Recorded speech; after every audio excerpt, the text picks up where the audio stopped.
Are we quietly dying inside our own perfectly optimized lives? Every single day, modern civilization demands that we become more productive, more rational, and just completely efficient. We are told to worship at the altar of the intellect and the daily grind. But what if this exact pursuit of mechanical perfection, this total obsession with treating ourselves like optimized software, is actually tearing our fundamental humanity to pieces? Created sick, commanded to be sound. What meaneth nature by these diverse laws?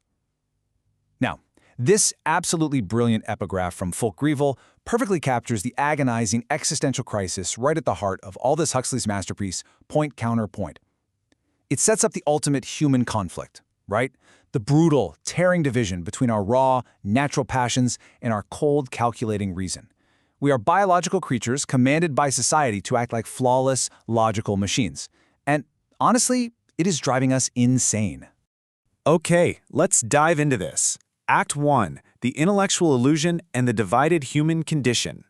To understand the cure, we first have to deconstruct the disease. For generations, Western society has placed the intellect, science, and endless industrial progress on a dangerous, practically untouchable pedestal. We've been completely convinced that living a life of the mind, or being an absolute 24/7 professional, is the highest form of existence. But the source text reveals a much darker reality through the character Mark Rampion. He says, industrial progress means the progressive atrophy of all the vital and fundamental things in human nature. Now, this isn't just a critique of factories, it's a critique of exactly how we live today. Our endless drive for mechanical efficiency, for specialization, for standardizing our work and even our amusements is quite literally mutilating us. We are trading our living, breathing humanity for a highly efficient, socially acceptable form of madness. So what does this all mean? It means the fruit of the intellect is burnout.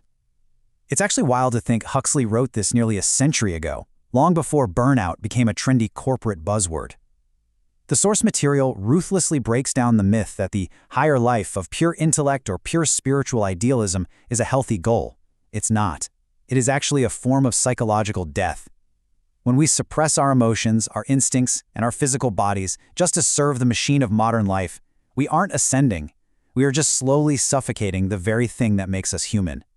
And this brilliantly illustrates Huxley's whole point through an incredible, vivid metaphor. He argues that moralists, aesthetes, and modern business people are really all just poor little human frogs trying to blow themselves up into bulls of pure spirituality, pure idealism, pure efficiency, and just going pop.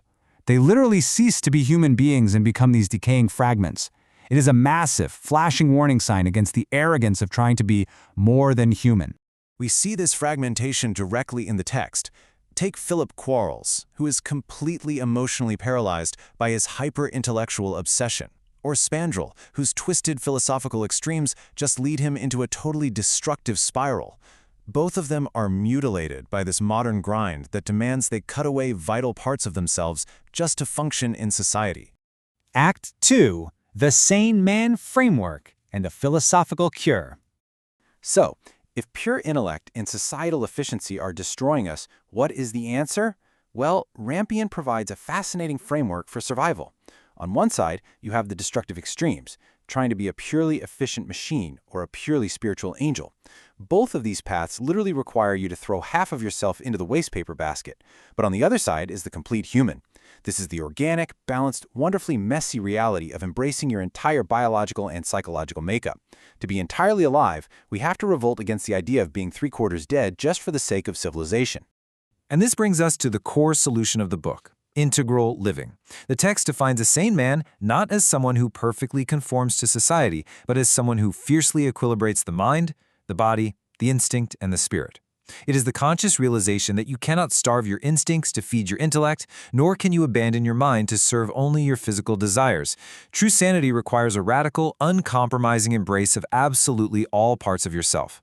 But living integrally requires walking a tightrope.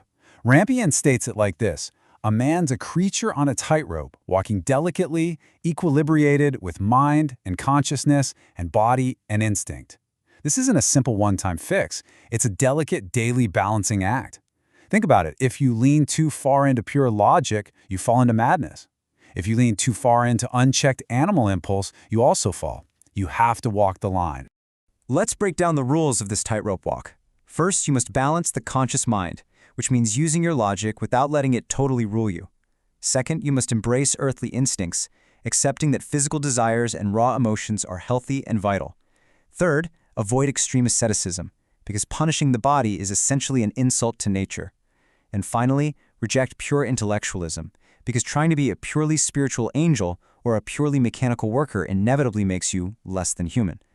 But there is a massive danger here, highlighted perfectly by Philip Quarles' condition. You have to beware the amoeba mind. You see, Philip has a mind like a sea of spiritual protoplasm. It just flows around ideas, engulfs them, mimics them, but has absolutely no core of its own. He can be a cynic one day and a mystic the very next, entirely based on whatever he happens to be reading. To walk the tightrope of the sane man, you cannot just be an intellectual chameleon.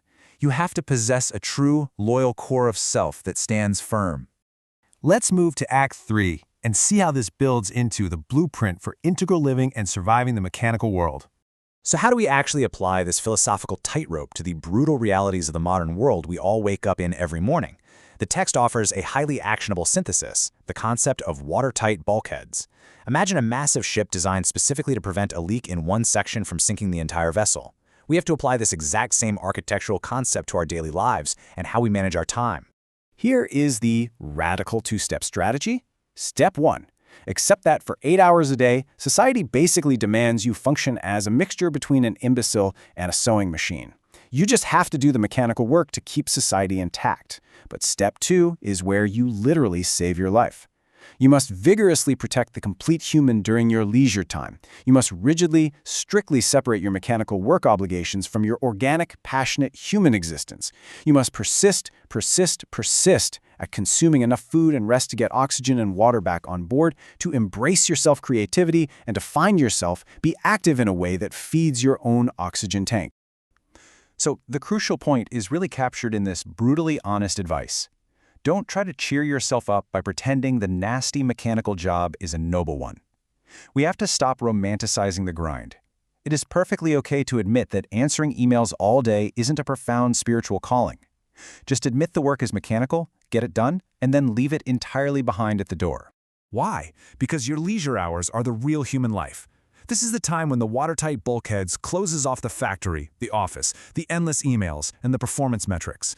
This is when you are meant to be wholly and unapologetically human. If you allow the intellect and the mechanical efficiency of your workday to bleed into your evenings, your relationships, and your passions, well, the ship sinks. You absolutely must treat your time outside the machine as sacred. And finally, the outro, the ultimate synthesis and reclaiming our souls. Bringing it all together, the overarching message of this explainer is crystal clear. Stop acting like machines. Start living integrally. The modern world wants you to be a highly efficient, completely predictable, one-dimensional fragment of a human being. It wants to drain your phosphorus, as the character Lord Edward might say, all in the name of progress. But true progress, that's internal. It is the brave, incredibly difficult choice to step off the treadmill of pure efficiency, to embrace the messy reality of your instincts, your body, and your mind, and to get up there and walk the tightrope. So I'll leave you with this lingering, provocative thought. Will you remain a fragmented machine, or will you dare to be entirely alive? That choice happens every single day when you wake up and decide how to spend your hours. If this explainer shifted your perspective on how you balance your work, your mind, and your life, make sure to hit subscribe, drop a comment below on how you plan to build your own watertight bulkheads,